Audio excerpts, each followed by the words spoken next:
Praise the Lord. Good morning. Jesus Army Fellowship. Today, Word of God.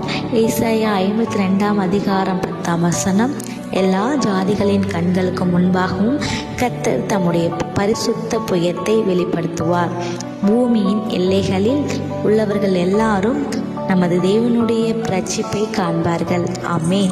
கர்த்தருடைய நாமத்துக்கு மகிமை உண்டாவதாக.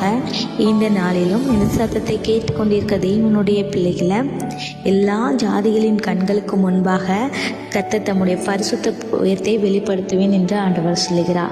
அது மாத்திரமல்ல, பூமியில் உள்ளவர்கள் எல்லாரும் தேவனுடைய இரட்சிப்பை காண்பார்கள்.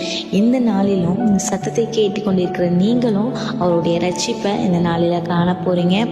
என்னன்னா, உங்களுக்குள்ளாக இருக்கிற எல்லா விதமான போராட்டங்கள், வியாதிகள், கஷ்டங்கள் எல்லாவற்றையும் தேவன் மாற்றி அவர் உண்மையுள்ள தேவன் என்பதை நீங்கள் இந்த நாளில் அறிய போகிறீங்க. நீங்கள் விசுவாசித்தா தேவனுடைய மகிமையை காண முடியும். அவருடைய ரட்சிப்பை இந்த நாளில் காண்பீங்க. நீங்களும் மற்றவர்களுக்கு சொல்கிறவர்களாக இருப்பீங்க. கர்த்தர் இந்த வார்த்தையை கொண்டு உங்களை ஆசீர்வதிப்பாராக. ஆமென். God bless you. Thank you, Jesus.